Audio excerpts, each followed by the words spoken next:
How are you doing? Good. How's your mom and dad? Sure. Down everywhere? For Frosty. Check We did the 4th of July week. Great. Did you? Oh, first time. I think he's even to get Lot, grants. so. We had a very strange. Like it's be even acknowledged by at this council. Like we couldn't get or the art walk. And then. That's yours. Saturday, Yeah. 4th of July, I guess it was the day Thank you very before much. 4th of July. Everybody loves them. My, Claire has one, Claire's family rented, her husband's family rented a place in Ocean City on 44th Street. My son, his future in-laws have a house at 30th and Asbury. Oh, yeah. So he's like, they're camping between those two places. And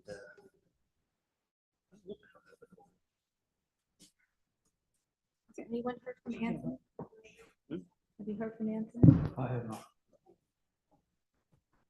she was there, and then she left to go come home with her boyfriend for some party. So we're sitting around like, the whole street, there's like 5,000 cars at every house. Just this. So.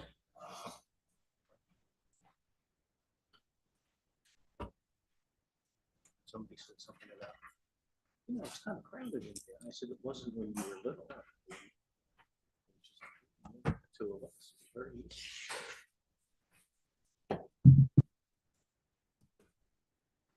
Are you staying down for the summer? My mother is. Mhm. My dad comes back. every now and then. He's on his way, so Okay. can start and My wife comes up maybe time to. the other week.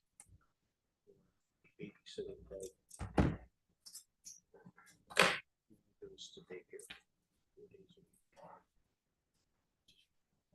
It just so happens to be purchase tomorrow.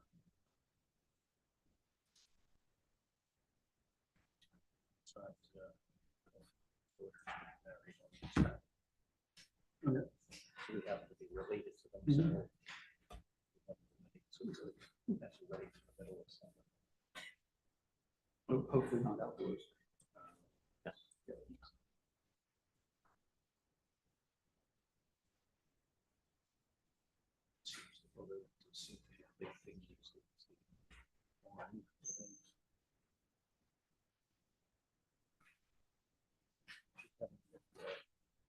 They get married themselves. Mhm. It's called Price the Light, and then it's kind of amusing.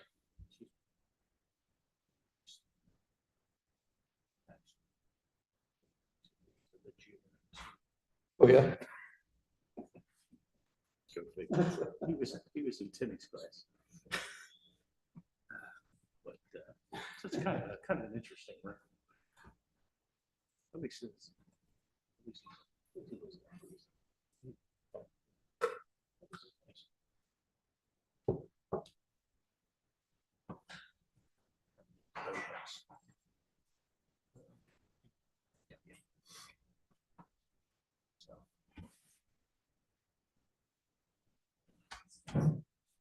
Almost. Anthony says he's on his way. He'll be in just a minute. Okay, we're good. We're good? We're good. Okay. You do. Good evening. I'd like to call to order this regular meeting of the Borough of Merchantville Council. This meeting is being held in compliance with the New Jersey Open Public Meetings Act. It has been advertised in the Register Stoked. Kind reminder to please keep all cell phones silent and no talking in council chambers during the meeting. Mr. Fitzgerald, would you please lead us in the Pledge of Allegiance? Pledge allegiance to the flag of the United States of America and to the republic for which it stands, one nation, under God, indivisible, with liberty and justice for all.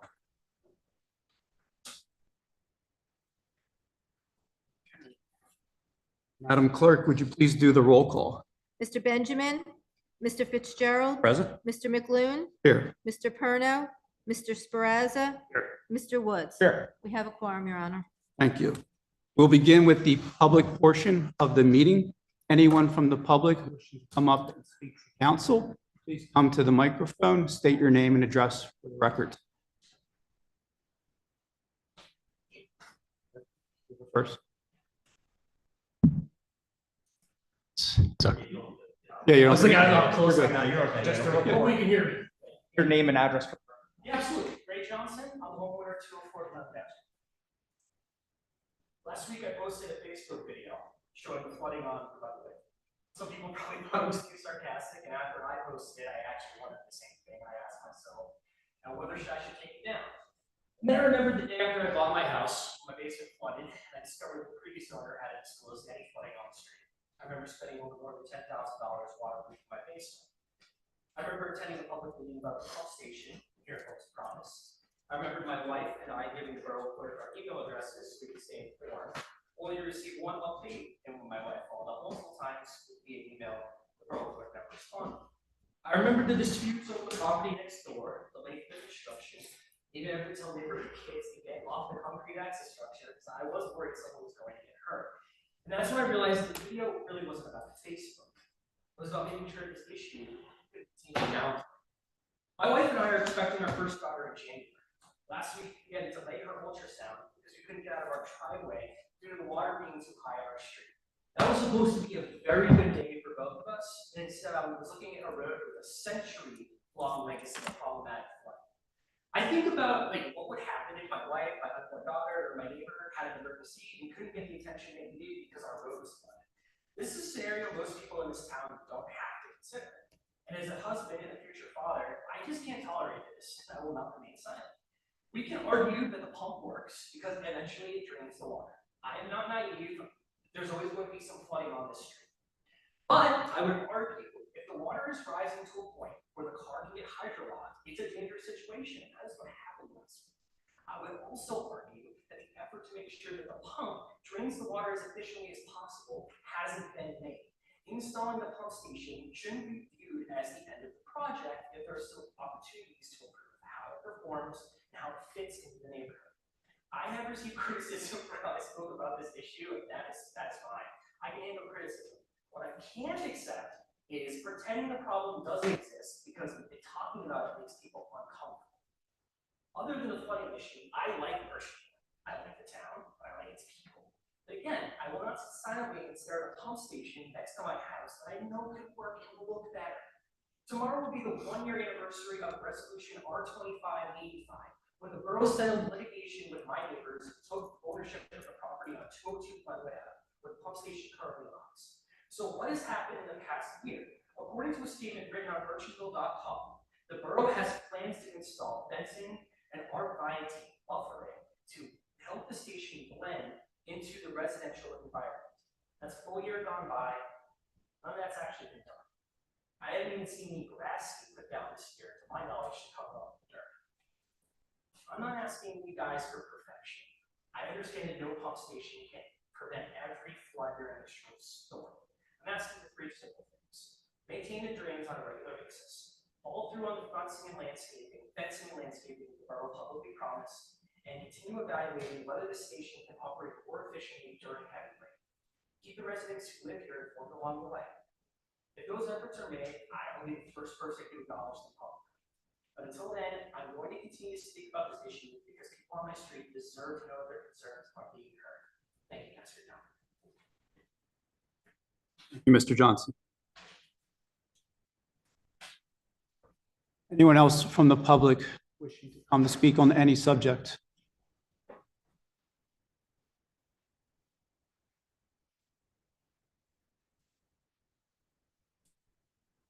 Good evening, members of council, borough employees, and residents of Merchantville. My name is Evie Miller. I live at 205 Glenwood Avenue, Merchantville.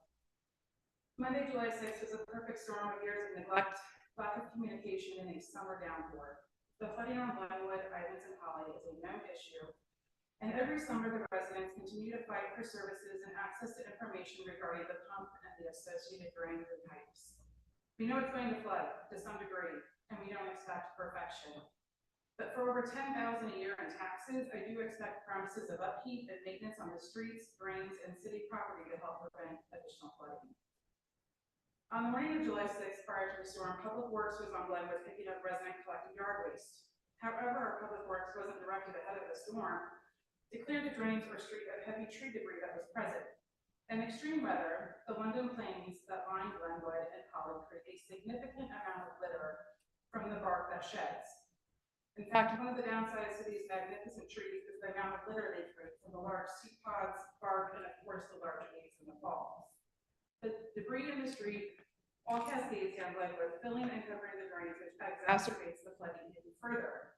Why is this not cleaned up on a consistent basis? Another factor contributing to the flooding is the drain pipe and surrounding berm connected to the pump. The drain pipe can't be more than 12 inches in diameter, and it's currently sitting in water. The area surrounding the pipe and berm is so overgrown and hasn't been maintained in years. The berm is clearly not deep enough and will simply overflow with water and flood the backyards of residents on Glenwood during significant rainfalls. Are we pumping water to a pipe that hasn't been properly maintained or cleaned in years? Why is the overgrowth so bad behind residents' homes and the railroad tracks, and who's responsible for maintaining it? Regarding the pump on Glenwood, why are residents being kept in the dark regarding how and when it works? Who is responsible for maintaining the pump and checking to make sure it's working properly? And why was this solution chosen if it can't handle a rainstorm that dumped 3.24 inches of rain over a 12-hour period? That is not historical or unheard of in the New Jersey summers, especially over the last few years, when the effects of climate change have progressed dramatically in our area. On the day of the storm, with the water rising rapidly, cars would continue to drive through, pushing waves of water onto residents' property further. I called the non-emergency number to have an officer dispatched to Glenwood and have the street closed off. The phone just rang and went busy. After 3 calls, I was finally able to get through to someone and ask for an officer to come out as cars continue to drive through a flooded area. Thank you to the officer who came to block off the street. We appreciate his efforts in helping us and acting on our behalf for everyone's safety. However, as many know, Glenwood is a busy street that gets a lot of cut-through traffic between chapel and church. Only one side of Glenwood was blocked off, and cars that did stop and turn around did so on residents' yards and property. Again, we know it's going to flood in heavy rainstorms. Why is an officer or an emergency response plan not activated in these circumstances? I went to the Borough website to get more information on our stormwater plan, but it appears it's from 2005, over 20 years ago, and it states there's no mitigation plan based on the size of the borough. I respectfully disagree that one is needed. Lastly, the response from council and at least it's better than the 90s whips, aren't helpful to residents. Every summer, the residents of Holly, Glenwood, and Ivan sit on pins and needles and wonder if this is the storm they lose it all. We watch neighbors lose vehicles in their driveway to flooding as they miss important medical appointments and school pickups and see unknowing passerbyers putting themselves and others at risk. My neighbors and I are calling for you to take additional action and work with us on solutions before something catastrophic happens. Yeah.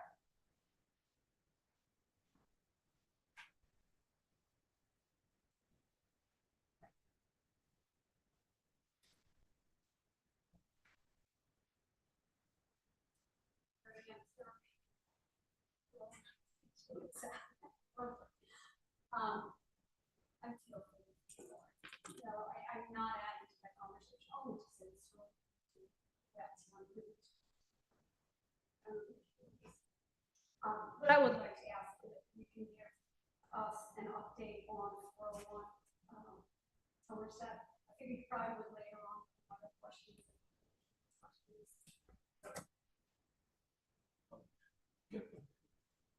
Floor is yours, sir. Okay. 401 Somerset. So we are 15 days away from the 6-month mark.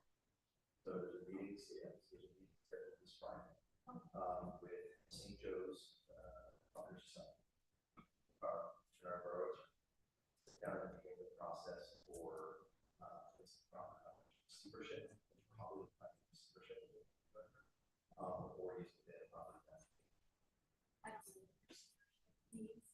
Receivership means that we would go for a judge and we don't take actual title to the property.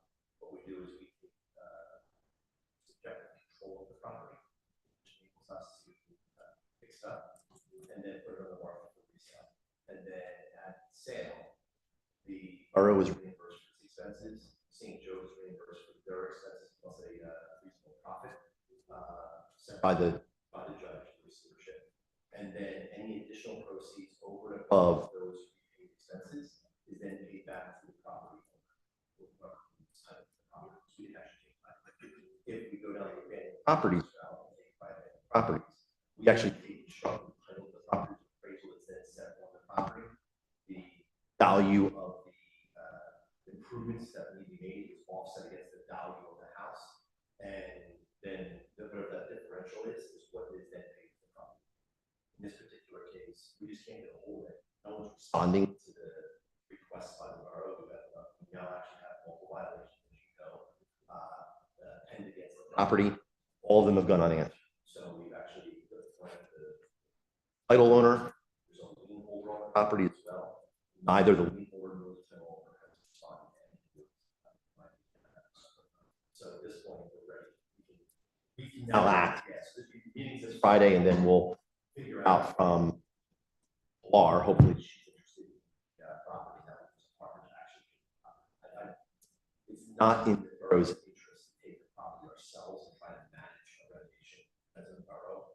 We just don't do that. So it doesn't make sense for us to do it. We've done this before with Lar. So this will be the third time that we've actually utilized her services as an organization to go through this process. Usually once we do that, other people who seem more serious about it will set up the property.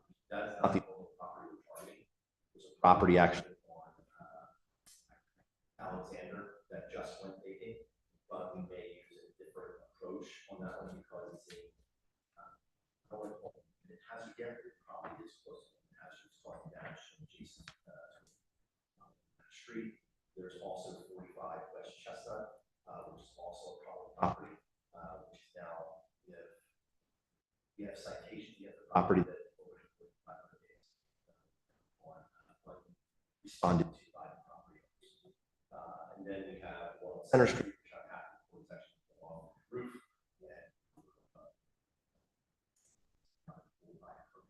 That are now advancing to the house. So those are the four really bad targeted properties that have not been maintained. Appreciate your efforts, and that's really good. I thought we were actually some progress, and that's great. Just one other question. Is there any maintenance that can be done? No. Prior to Not touch. No, I didn't. No.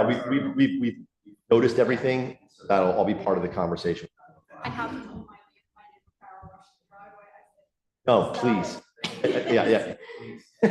And I know it's hard to do, but and usually as neighbors, we're all trying to help each other out. Trying to figure out if someone's not, might be down on their luck, and not some.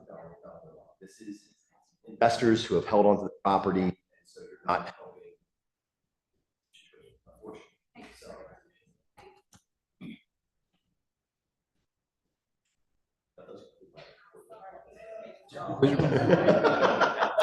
Your report would just be ditto. Yeah.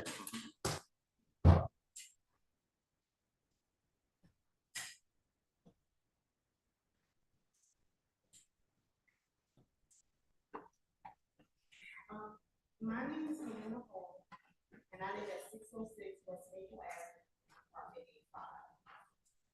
As you can see, I am a disabled person and I need help and want some answers about the place I called home for over 19 years. I was here through the renovations at Borough Manor, Citadel. When they went in and did what they did, they made it.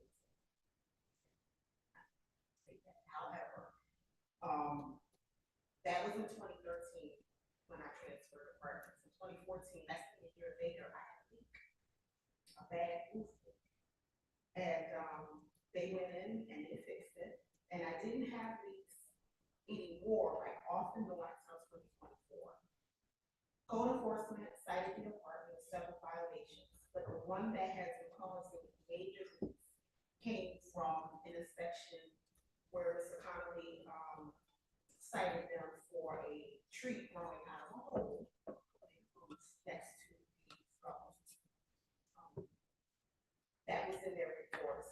management, took their time to fix, which caused more damage to my apartment. It was raining in my apartment.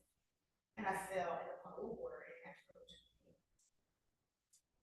And, they supposedly fixed that in May of 2024, but we came back January 2025. Management did nothing, and I wrote certified letters, but they went unanswered. I contacted code enforcement again. But Ms. Connolly allowed CDP to go past deadlines and have given them extensions when they were doing absolutely nothing. And he actually passed my apartment in September 2025 with the Merchantville yearly inspection. And I found that out because I couldn't understand why nothing was being done. But I did an open request. And in the open request, it stated that my apartment passed with brown spots and water bubbles.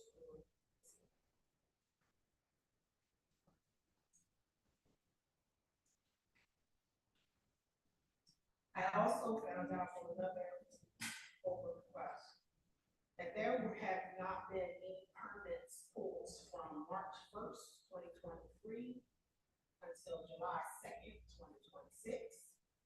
There have been no certificate of approvals. There have been no certificate of occupancy. In 2023 renovated apartments, we had at least 20 residents. He then wanted to have a meeting with me on June 30th in my apartment, so he did come.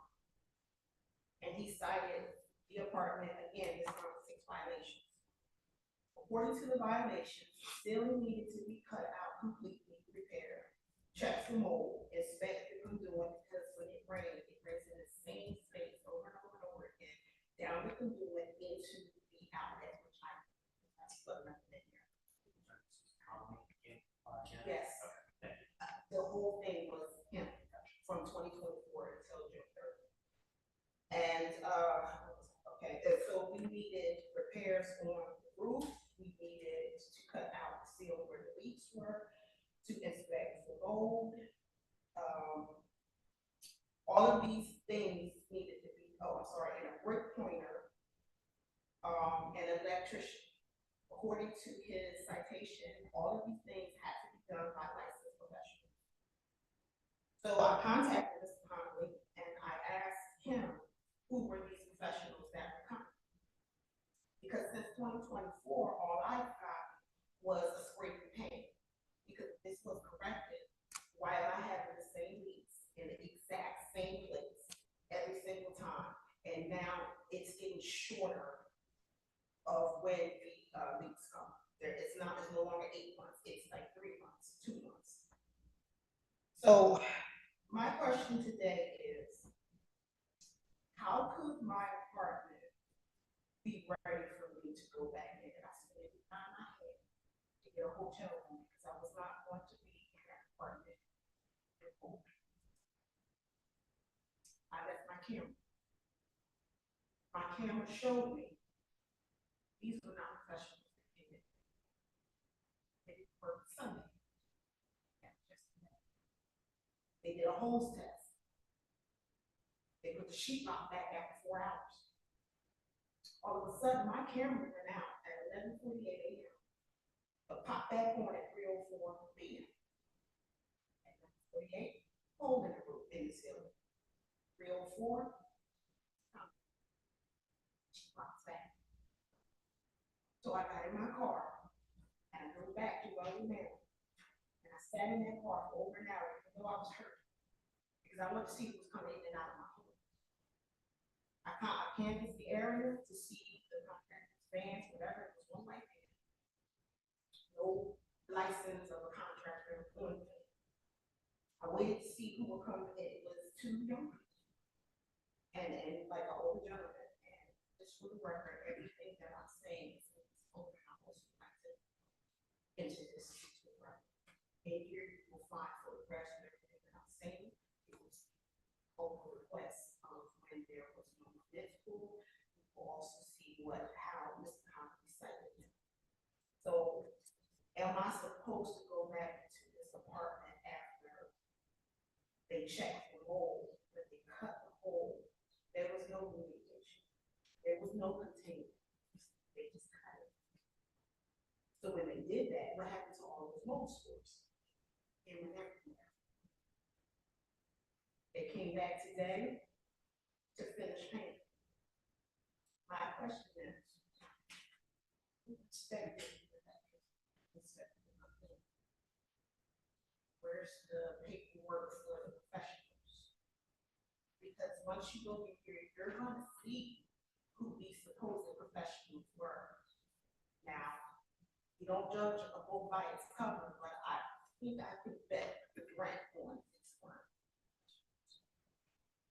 And all of the things that he cited on June 30th, how can that be dated from 9:13 a.m. Sunday morning till 6:01 they left, and they came back today for like 2 hours? Mr. Conley didn't even come to my apartment in May 2025, told me to send a text message of the damage to my walls. That's awesome. Thank you.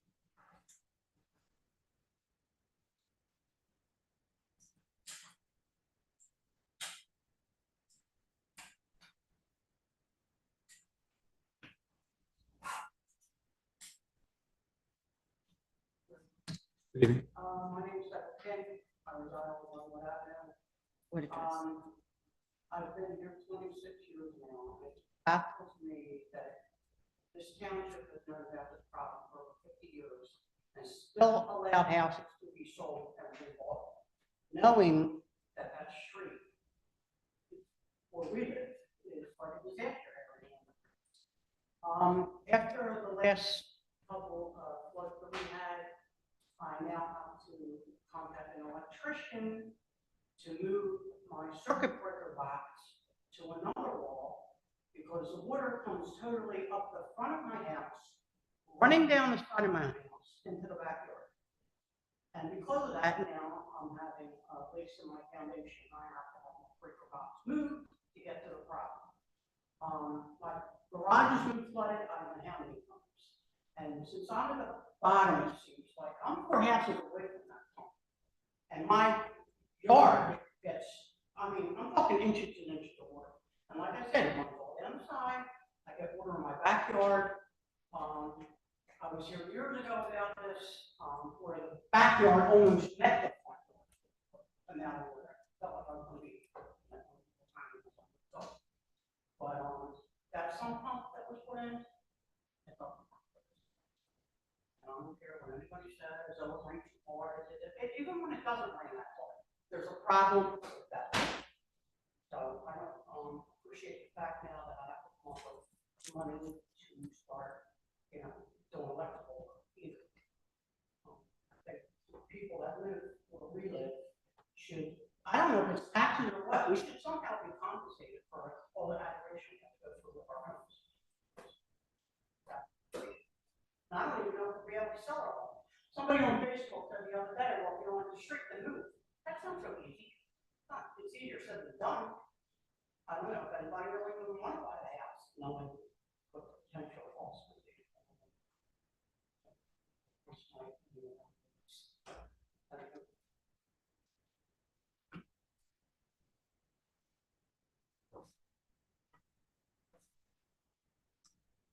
Anyone else from the public wishing to speak on any subject?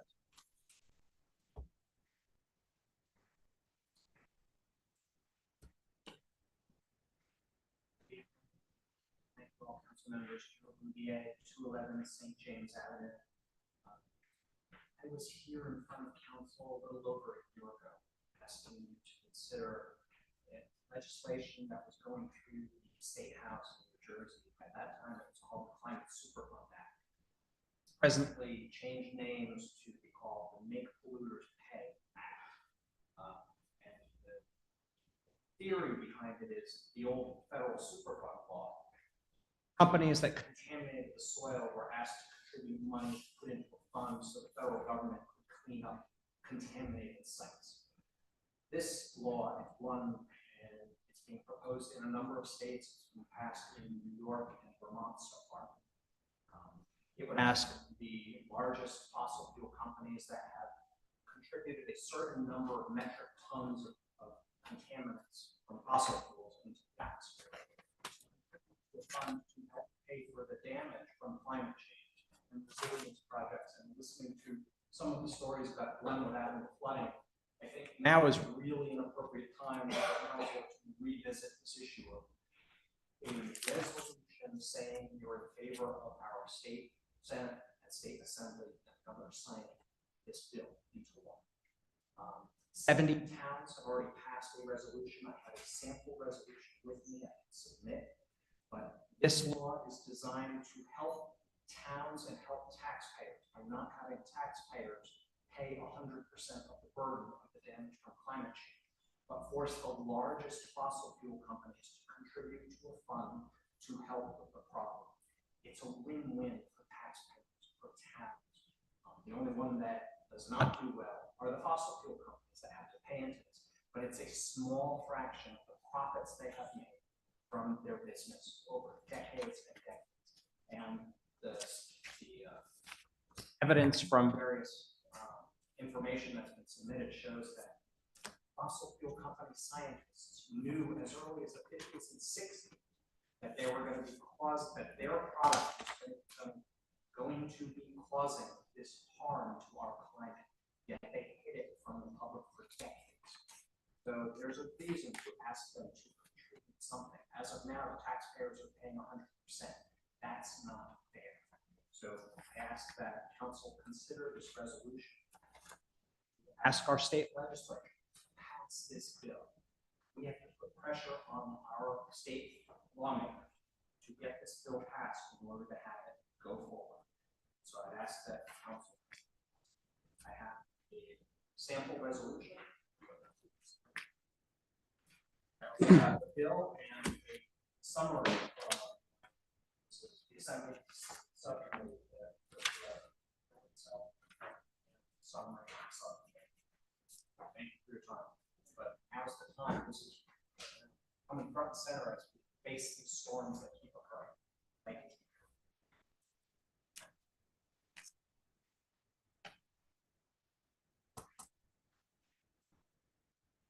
Anyone else from the public wishing to speak about any subject? Seeing and hearing none, we will close the public portion of the meeting. We'll now continue on to public hearing for ordinance R26-11, amending Chapter 40 in regards to laundrettes. Anybody? No. Anyone? Anyone from the public wishing to speak on this ordinance in regards to amending Chapter 40 laundrettes, please approach the microphone at this time. Seeing and hearing none, I will close the public hearing for resolution. Ordinance 26-11. Discussion from council or entertain a motion. First, Mr. Speraza, second. Roll call. Mr. Fitzgerald. Aye. Mr. McLoone. Yes. Mr. Perno. Mr. Speraza. Mr. Woods. Yes. Now continue on to approval of the minutes for the regular meeting that occurred on May 11th. Appears that everyone here besides Mr. Speraza is eligible. Second. Okay. Yes. All in favor? Aye. Opposed? Okay. And then for the June 8th regular meeting, the minutes, all are eligible. All those in favor? Aye. Opposed? Abstentions? Who seconded? Mr. Fitzgerald. Thank you. Okay. Okay. Moving on to the engineer's report. Tom Leach. Thank you, council. The work continues on the multi-use path light project. Light design is just complete. I'm working on finding a final solution for some traffic calming improvements at Brown Road. We conducted a county engineer to discuss different options, so trying to find a mutually beneficial option. County. In addition to the meeting with the county engineer, we had mentioned the issues that come in place. And how we will move forward with the next phase of Somerset, two come in place. County agreed that they would consider expediting taking work rescheduled for come into place. Maybe within the next couple of 8 years, late. So over that's a big project. With that, the design for the fiscal year 2026 for Somerset is in year 2 for review. So those supporting documents, as well as the application for 27 for additional streets for fund cycle. There's our application for payment on each element. For the limit place for paving, so the county indicated that they would handle that piece. I know the whole, but they won't handle that piece. It's not only Somerset, but it's Spruce. We're also looking at so he acknowledged that writing it is an issue overall, but so with our route of this phase of Somerset, I mean, are we able to go up to that? Because I mean, as far as we can. because I mean the issue, I think it is still sitting on Somerset, but there's a ton of potholes. Yeah, we're gonna go as far as we can. We're at the conference well. We talked about the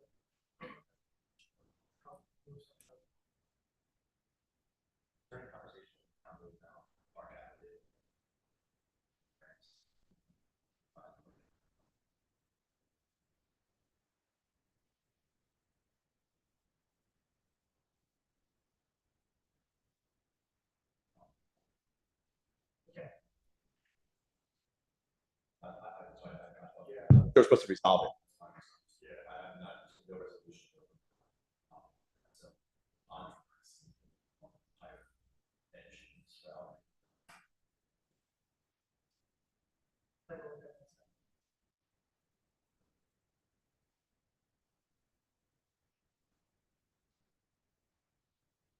Thank you very much. Any correspondence? No, Your Honor. Continue on to council reports. Councilman Woods.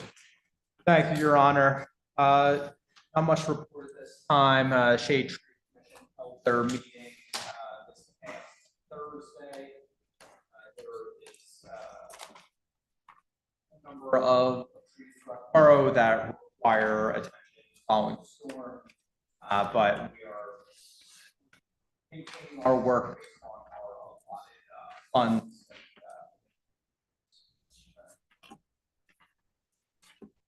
Questions for Councilman Woods? Councilman Fitzgerald. Start with DPW. We do have our new trash trucks out and running. They were lettered and received approval through registration. We are unfortunately down one of our trucks, our 2000 F250 had a catastrophic engine failure.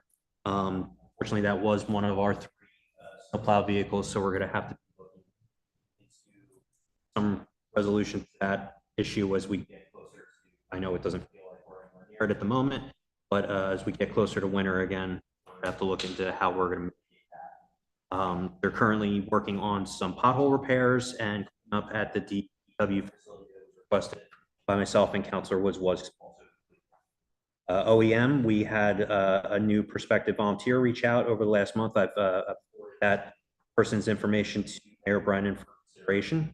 Board of Ed met on June 16th, following up at the end of the school year. Their next meeting will be July 21st. Board of Health, we're looking at a new prospective volunteer there. We had lost 2 of our volunteers over the last couple of months, so it's nice to see somebody else stepping up and offering some assistance.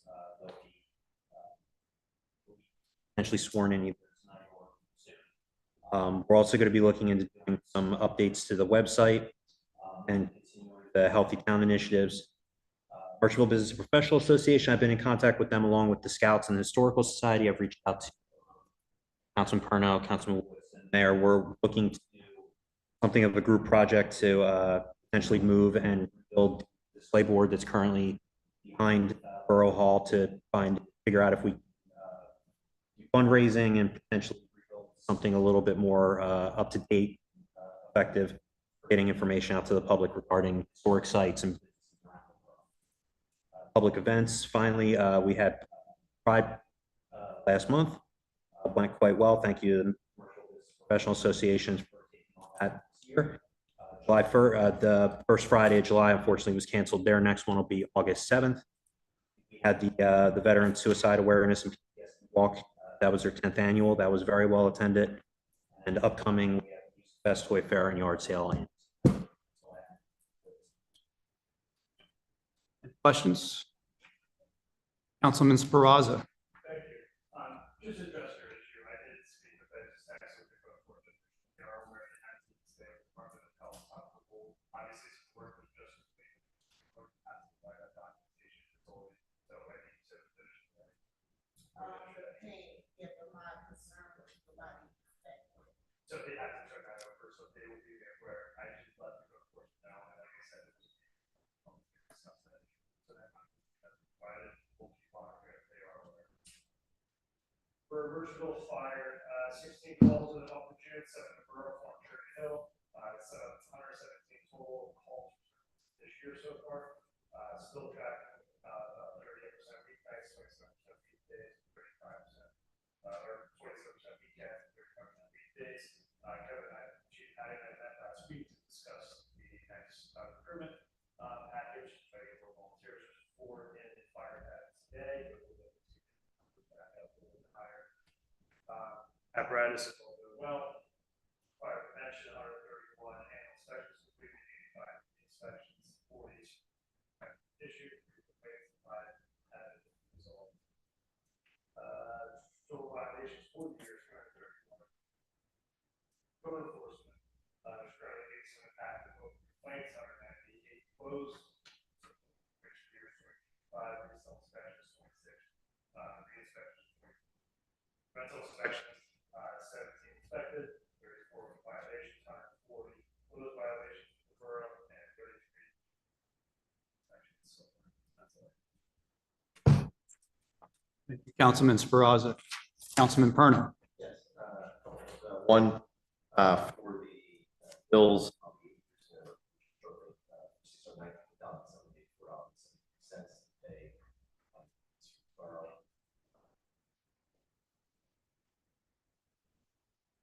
And I already gave my report on that. Good. Covered. There is one thing I just want to address. Probably been on council for the longest, actually. I've been on council long enough. This was an issue when I first ran for council. I was the one who actually went and posted the government to secure a grant to that grant really sat with the feds for almost 10 years. All that right now. It was a long time. We as a borough, being first also covers the budget, we don't have the money to do a major capital repair. That was our shot trying to figure out how to fix the pedestrian flooding out there. We actually originally proposed going to New Jersey Transit and asked them to actually put in a solid pipeline that actually allowed discharge down the line, all the way down through the side. And they said, no, we're not allowed to. In fact, we're not even allowed to maintain down the backside of the slope of that rail line without transit first giving us permission to stop the train from someone out there. And we have to pay for all that protection. I don't have the money because it is tens of thousands of dollars to stop the trains and to put in the protection to it. Our guys try to do it the best they can from where they're able to. And a lot of times they want to cut it, this wall kind of falls down. Transit is supposed to maintain that as part of their service for the rail line, as part of the discharge of that area. But they don't. And I think you all see and witness that on a regular basis. We've been trying to figure out, at least I know I have, trying to figure out what is the best solution to try to solve a problem that's been there for, I all can acknowledge probably for 100 years. It's at the bottom of the hill and it flows down. Unfortunately, you're not only getting the water from the neighborhood, you're actually, when we did the hydrographic survey, you're collecting all the water from the church. So it literally comes down church from all the way up at the top of Maple Avenue, runs down, picks up a couple of different storm drains.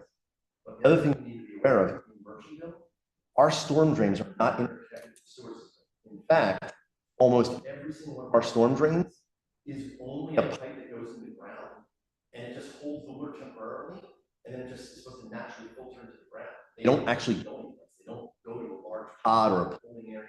They don't discharge to a river. They don't discharge to an ocean. They literally just go underground and just sit there and hold water that percolates down. So even when we, so we do have people who go around and try to clean it out on occasion. They'll get filled up pretty quickly because the sediment is literally not going anywhere. It just goes into the hole and slowly fills the hole up. And so we got to literally go in and re-dig the hole out, whatever it might be. A lot of times you'll see two storm drains across the street from each other. They literally just go down and interconnect underneath the street. That's it. That's all they do is just go. The engineering, they were supposed to figure out a way to try to put together two pump systems, to try to discharge the water faster out of the street, try to reduce the amount of time that the road would flood. Not that it would stop the road from flooding, but that it would reduce the amount of time the road flooded. If you lived on that street back in 05, and my friend actually lived at 214 Glenwood, and the water would come up to his property, so I'm very aware and acutely aware. In fact, he actually lost 2 cars. He's an emergency room doctor. He actually pulled out of his driveway one night, in the middle of the night, and drove, and his car just started floating, and he lost his car. Can't I- talk. They should never sold us our house. I didn't sell those houses, and I can't stop you from selling houses. The only way I can do it is if I literally bought and took your house, and I don't have the money to buy and take everybody's home. I mean, that's millions of dollars at that point. There is a Blue Acres program that New Jersey DEP puts out. That's probably the best option. And that's for total losses. That's if your house. Your house is. Yeah, that was something we did evaluate as part of the solution, but because the flooding actually hasn't entered or created total losses, I'm not saying it hasn't caused damage to your properties, not in any way, shape, or form, but it hasn't caused substantial damage to the point where you would need to rebuild the entire property. Blue Acres says that they won't give us the money to help us acquire your properties. So I just want to be honest. I'm just trying to be upfront and honest with you about like all the different pieces that we've tried to put together over, a 15+ year time frame, and it's not great news, but it's the only news I have. Now, one of the things that I can tell you, also volunteer on the fire department, is the size pipe that we have that goes out the back of there actually can hold up to 2,000 gallons of water per minute, GPM, because the size of it, I just know that from one of the stupid things I know, having one pipe and fire hose. The 2 pumps we have in there, that we had purchased, we had gotten the grant money for, are both 500-gallon pumps, 500 GPMs. We can upsize both those to probably 1,000-gallon per minute pumps, 2,000 gallons, and the pipe that's discharging would accommodate that level of discharge. Now, once it discharges out the backside and it goes into the NJT right of way, I mean, it may get slowed down if there's not enough flow heading off of that in direction. I don't know what hydraulic study says about that, but that isn't potentially an option. Now I got to find money to buy 2 new 1,000-gallon pumps. I don't have that money in the budget. I don't have the ability to capitalize it for at least 3 years. So because that's where we're at in our capital cycle for the borough. And again, not great news, but I just want to let you know that like these are things that we looked at, and I heard a lot of people talk about like, can you clean the drains, things like that. The only other thing I can tell you is this: our public works department is made up of 3. That's it. 3 guys for the entire borough, and they have to do all the stuff to do. I know they work really hard. I would love to have them come down and clean up the debris from the trees that litter, and they are beautiful trees, but they are also messy. I have one in my front lawn, so I totally get it, and I see all the drops, market drops, and leave, things like that. A lot of times these storms aren't announced 4 or 5 days in advance. We know where they're at. These guys don't have the ability to stop necessarily what they're doing. Not create other problems. I want to interject real quick about that. I actually called after the storm on Monday. And no one came out for days and days, so I finally called You Thursday. at least have to come to the mic if you're going to Sure, speak. I can come up. So I actually called Who'd you on, call? I called Public Works on Thursday morning, and I said. Get a hold of anyone. Yes, a gentleman answered the phone. I didn't identify myself. I just said, hey, one was really messy. After the storm from Monday, no one's came and cleaned it up. We know it's gonna storm again today, this afternoon. Can someone please come out and clean it up? Sure, no problem. That did not happen. So, I mean, whether I get it, we're gonna have pop-up storms and things that happen, but if we I know- apologize. As Public Works. I do know that was cleaned up prior to that even, and that the debris did not challenge, did not cause a flooding. It did not, exacerbate, did not contribute to it, so. Okay, well, you don't live on Glenwood. I- And I I see know the I- street on a daily but- basis and it's a mess. I know it might be a mess, I'm not saying it's not, but it's not. I was there, I know Sean went there, I went there, I've inspected both times for both storms. So, maybe you can say that the actual pumps are still operational, we have electric over there. Has anyone actually been back to look at the drain pipe and see how overgrown and completely impeded it is? That's not our property, we can't touch it, and we actually denied access to our residents as well. So the last time we actually had people back there, we went out there, I'll admit it, I illegally ordered Public Works to go behind our whole property, they went behind. They found tires, they found debris, people, residents that were throwing garbage over their fences along the Oh, I trail. know, I see it. So the residents of Glenwood are actually also exacerbating the problem by throwing new tires. I have pictures, I can show, and you can start, I'm being honest, you want actual feedback or do you want? You don't have to discuss this with me like that, but my point is this. I mean, you guys smirked at me and did your little I didn't coughs smirk at all. and I have not when I smirked gave at all. my speech, so let's keep it fair. My point is this, why would we install a drain pipe then on people's properties that we can never have access to? Why was that, why would we do that? You're installing solutions. We have access to the pumps, and we have access to that, you're saying beyond where it goes down. No, I'm talking about the actual drain pipe that is Yes, sits it back is- on it is- resident it is- property. It is, it's actually on borough property, yes, that's been inspected, that is clear.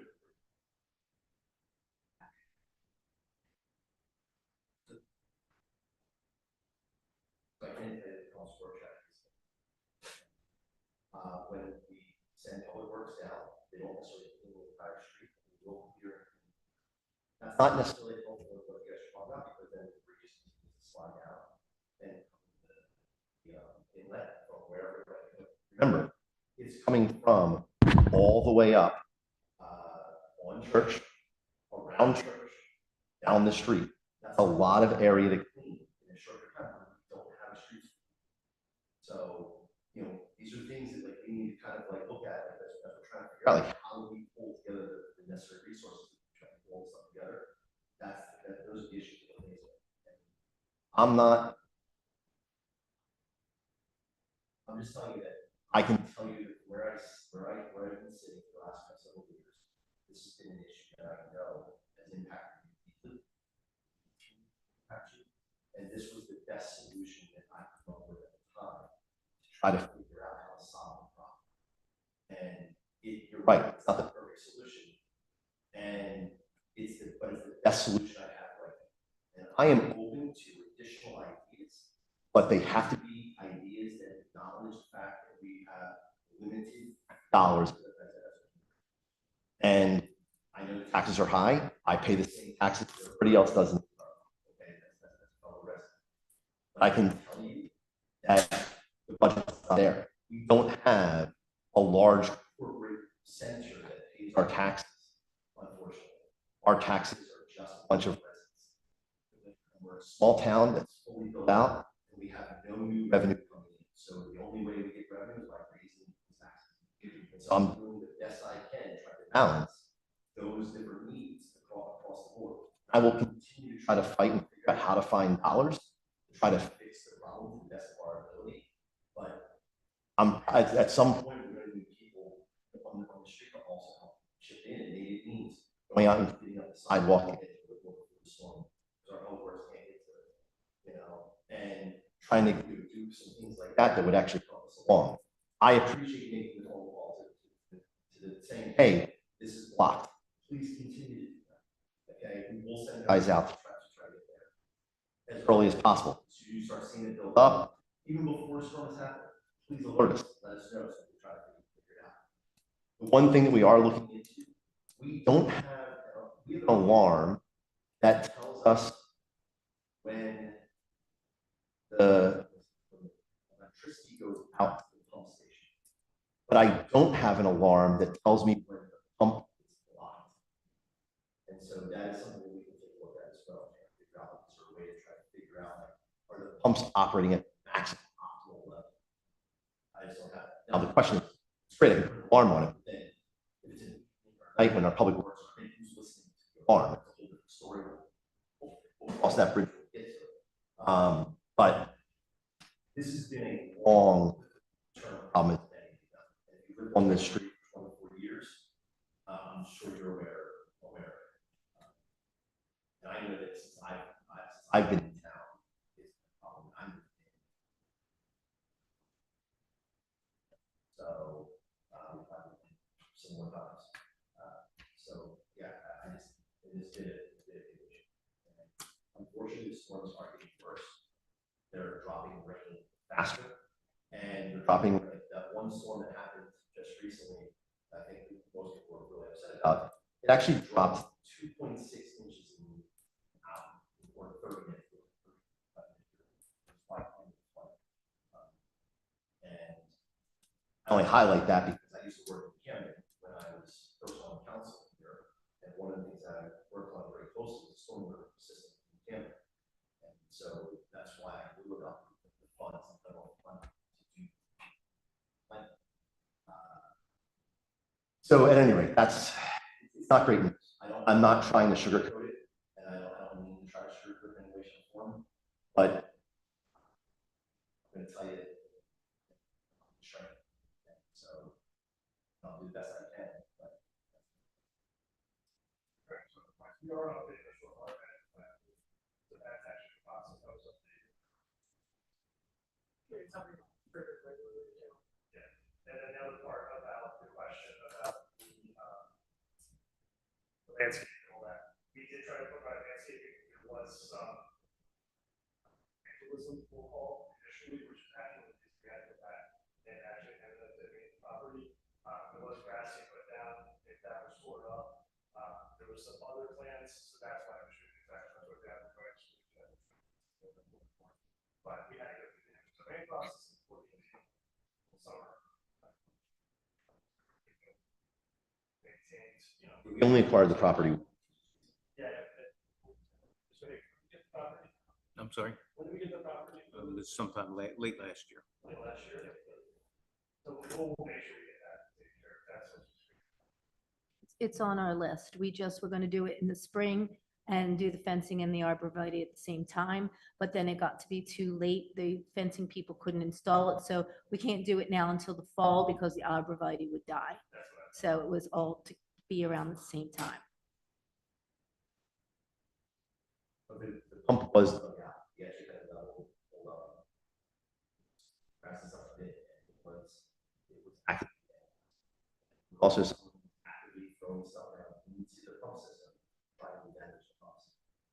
So that had me really personally upset because I don't know why someone would do that when they're trying to figure out a way to solve the problem.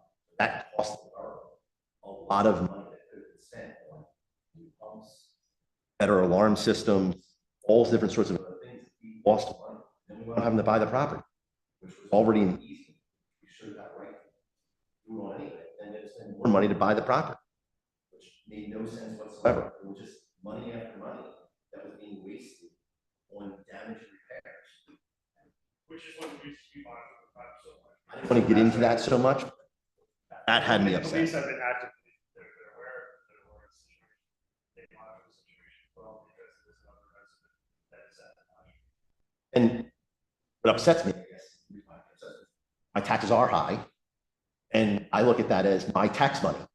So someone is actively wrecking my tax money that is helping somebody out on the far side of town. Doesn't necessarily help me out directly as a resident, but it's important to the people over there. Someone who lives over there is actively destroying and wrecking my tax money. So yeah, that gets me a little upset. So, I don't mean to make light of it, but I mean, if you see someone actively trying to damage Trump's, I would ask you to speak to your neighbors. That is documented. That's funny that you bring that, that's the person heard Yeah, no, this was an ongoing We fight. discussed that past council meetings last year. Have the police reports back. Yeah, and I didn't want to get into it, but that was, it saddened me. about. But it's not being made aware of that. I don't know. Well, one, I It wouldn't. was discussed in public session. I mean, it included someone brandishing a weapon in our public works. Right. Anyway, sorry. Right. I'll stop. And there is ongoing investigation. Any other question for Councilman Perno's report this evening? Sorry. Thank you. Just real briefly, my report for the month of June for the Merchantville Police Department. Officers were involved in 1,376 incidents. They conducted 200 traffic stops, 140 incidents involving parking enforcement, 5 arrests, and 1 DWI arrest. That 1,376 includes 178 documented positive interactions with members of the community. I won't go into all of the training in the month of June, but many officers continued achieving many of their mandatory requirements to continue as officers for the borough. In regards to the traffic details of some of the target areas, the officers continue to focus on 113 North Center Street on Sundays due to reports of vehicles improperly parking. Violations were observed in the month of June, and enforcement will continue until further notice. Officers conducted 96 proactive patrols in the area of Volan Street and Moore Street. 9 violations were observed during this time. In addition, from May 10th until June 10th, officers conducted proactive patrols in the area of Browning Road and West Chestnut Avenue due to concerns raised by area residents during the county town hall meeting. During these 206 proactive traffic details, 5 violations were observed. However, Chief of Police continues to work with the residents in that area. He has sent correspondence to the county looking for better traffic signals at Maple and Browning and really relaying other suggestions made by members of the community.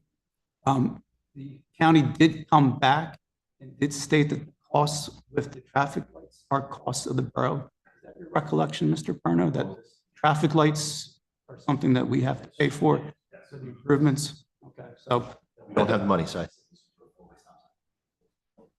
I believe those are illegal. Are those believe illegal in New Jersey? It's 2 county roads. The one thing that I wanted to share that a resident brought up that doesn't cost a lot of money is this thing called See Me flags, okay? And think about the intersection on the bike path at Center and Browning. That's quite dangerous.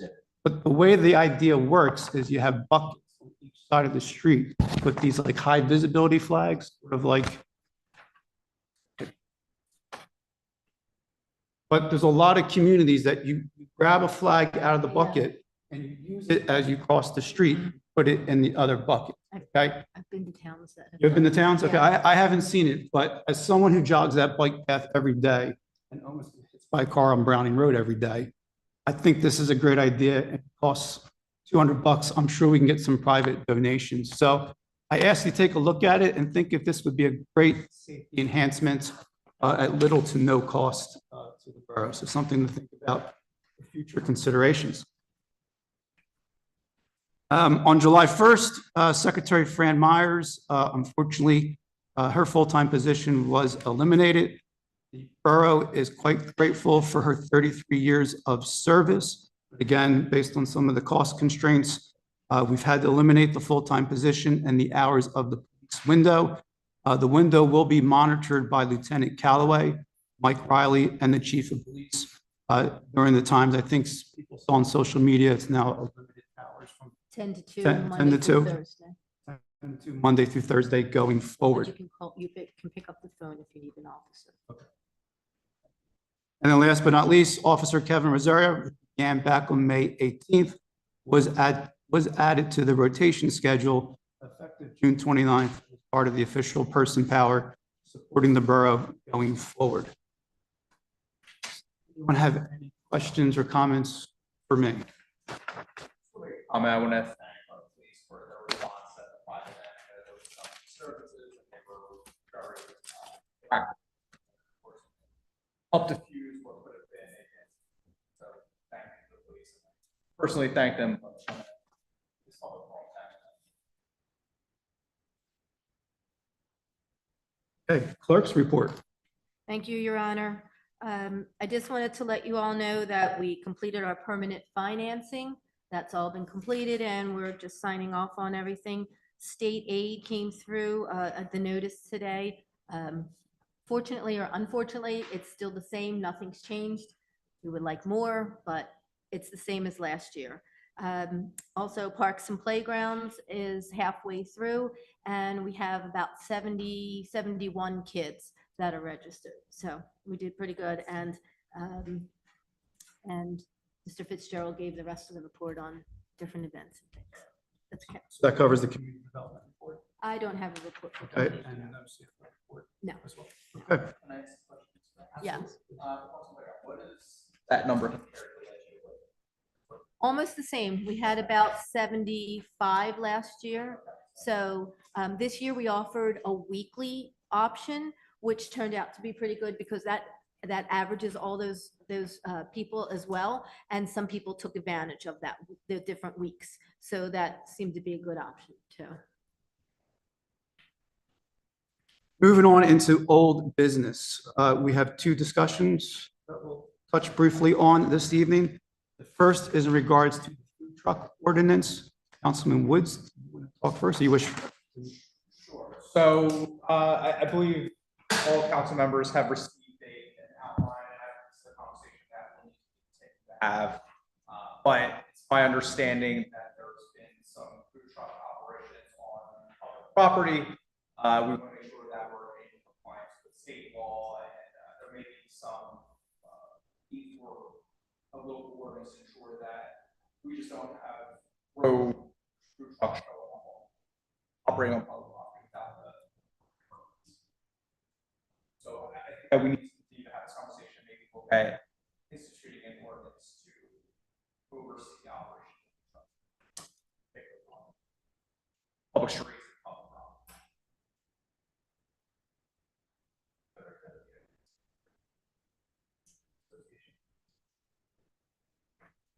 Yeah. That there is no oversight from. Not being know where they creating, like, 'cause I know that some of them doing it, like, I know we did ordinance that we get 1 point for triangle. We That think was we like a dis- temporary operation. Temporary. That was only The market. It was only during winter months. I don't know. That might have just been another resolution. Yeah, I don't think it was an ordinance. Yeah. Very temporary then. So again, I think it's balancing the concerns of these food trucks actually being on the borough property, such as the triangle. And then to the point of the Merchantville Business Association, sort of a, I don't want to say a threat, but added competition in a very competitive market for restaurants in the borough of Merchant. Maybe a positive. Yeah, that's, There have been a few of the local businesses that have stated that they're not thrilled with it. And that's only a couple of them, but there have been a few at the professional association that have asked what level of fairness there is that they're paying property taxes, other things like that, and these trucks are just popping up out of the clear blue. What benefit or detriment to the boroughs or something like that. But I also think from a public safety perspective that we need to have oversight. I believe that state law actually requires that they receive a fire inspection for operating on public. But I mean, if they're operating on our public space. Regardless of where they're operating, they need a fire inspection from the borough or people operating. That's already on the books. Yeah, we don't have that. I mean, as long as they have an annual inspection, they can operate anywhere in the borough. It's for fire, so they're allowed to operate safe, that they can operate safely. Well, So, I mean, I think it behooves us to at least set some parameters in when and where the trucks can operate. Put in some reasonable guidelines. And the other subject for discussion was in regards to the rent of public facilities, and specifically if the development of a use of property fee schedule might be something with the number of public events and the number of increasing costs associated with them. This was a discussion we had at Borough Council table at the time. This is related to the parks in particular, sort of like ad hoc athletic, volleyball, bowling. This Higgins has drafted a sample ordinance that if you will circulate to Borough Council. I don't think this is the final form, so open up to discussion. I think there's a balance we can strike here between what is an organized activity. It's 12-year-olds having a birthday party at the park, and they're using the barbecues, and they have 20 people there. They're using the facility. We want to be able to have permits. If it's a volleyball team group, that's they're playing after work. Is that what we want? What I'm struggling with is what is the threshold? That is something that it's something that's going to be severely disruptive to the park, but also this part of our time. And we I know there's some plans with the volleyball, and bowling, and that's we'll just kind of focus on that. They haven't had any major events this summer in some time. I think the littering and trash experience during Memorial Day event and the birthday celebration is just related to traffic and kids in the park at night, which is so I think we need to be careful about that. We're not, I get the need that if you're an organized sport, you're charging fees, you're insured and all that sort. You're doing athletic. There should be some level of licensing, making sure the permit, making sure uses when it's going to be used, you're not inhibiting other people. But there's also a level of that de minimis clause where we're not going to pass a line that and also obviously that's like so it's going to be circulated. Well, the specimen copy was fairly comprehensive, so that can be adjusted as per Mr. Sperazza's comments.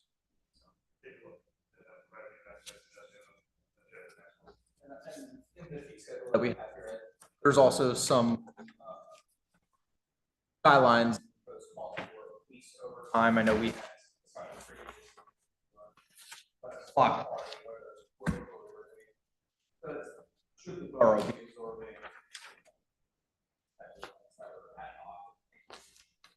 there's no police that. Okay, I don't want This is where. But I mean, when we're getting use facilities and they're requesting police presence. As of now, we don't have any requirement that also our police. There's a fee schedule in contracts. I don't think they were. I know when looking at your I think if someone requests it, we can provide it, and there's a suggested fee in the thing that's floating around. I don't know if I think it depends on the type of events or whether or not we feel that security presence is required. There's a separate ordinance with regard to the use of certain use of police services as well. There's fees there. It depends upon is it class 1, is it class 2 officers, is it 4 hours, 6 hours. You can't just come up with that sort of one schedule. Depends on rank, depends on overtime, depends on all that sort of stuff. There's a way, there's metrics for like that. And have we ever passed this on to public events? No. Yeah. That's public events. Not the borough public events, but other public events. Well, the only public event we ever has is one of the alcohol fest. Usually that's the beer fest. We've done it for a couple of events, the music fest. But yeah, charge for it.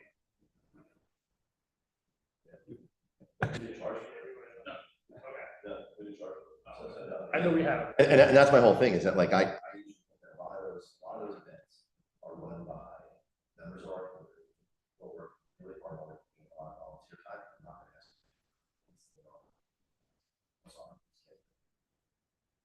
Please welcome.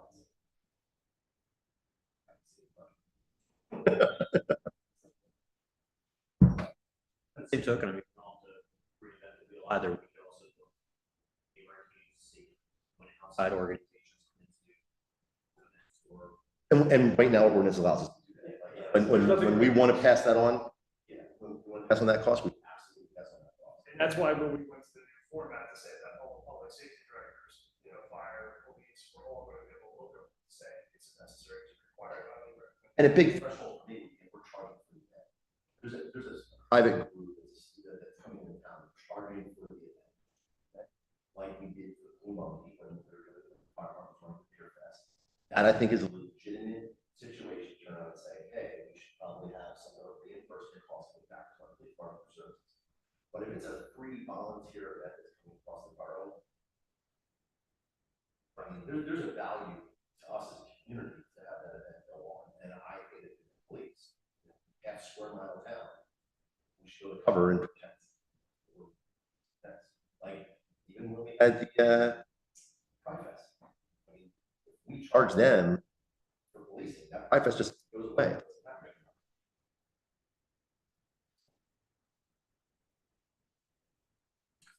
Any other points on the use of rental public facilities? We'll keep an eye out for that draft. Yeah. Okay. Yeah. We went through this before and we opted not to, because we didn't want to discourage people from having events in our parks. So we need to be careful. All right, that will close old business. We'll continue on to new business. We have a few resolutions. I was going to read the first resolution alone because it has to deal with the Merchantville Pennsauken Water Commission. And then after that, I'll do the remainder by consent agenda, if that's okay. So first, okay, title R26-77, appoint member to Merchantville Pennsauken Water Commission Board. I have a motion.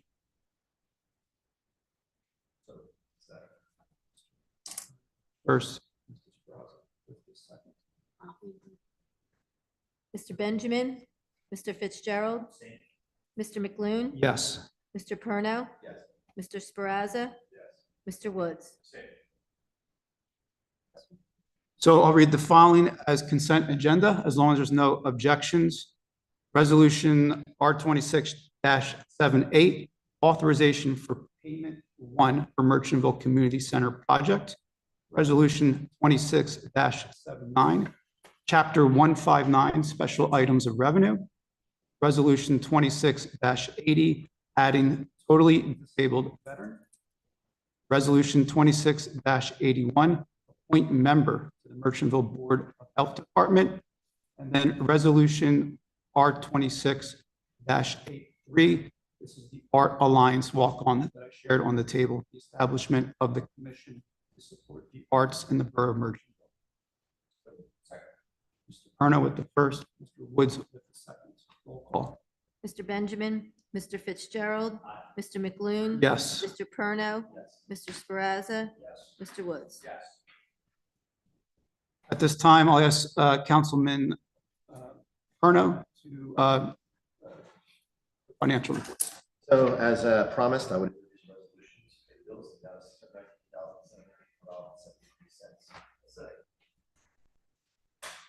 was Mr. Fitzgerald. Aye. Mr. McLoone. Yes. Mr. Perno, Yes. Mr. Sparazza, Mr. Woods. I have no announcements. Any announcements? Anything for private session?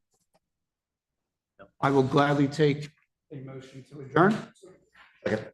Mr. Woods with the first, Mr. Perno with the second. That's it. That's it, adjourned. All right.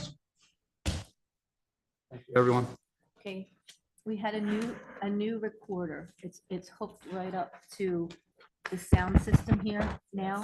And I had people listening into the meeting, and they said they can hear Andrew, me, and the public.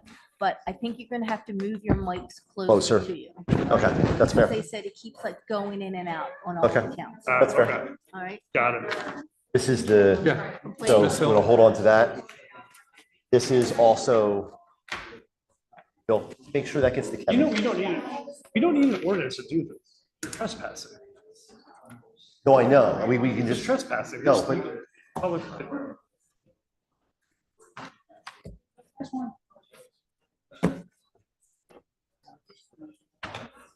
I know it is. Yeah. No, I don't give this, what's the problem? I know, it's, No, this is not a justification. so I'm okay with. I know, so. But But when it's on Last day I World Cup property, tickets. like liable for damage and injuries, if you tell them to leave. I have a Yes. She's not. all she wants to do is tear it down every time. Yes, she just wants to create problems. Neither side. And so I. The other thing was, Ted was on her birthday celebration with that. There was no volleyball up until her birthday. They haven't finished. That was face And it's not value? them, and like, and even if it's one day and there's two nets, are you really gonna make them make a permit to be like, hey, after league, pickup league, like, that's silly. Yeah. Like, and I don't know how,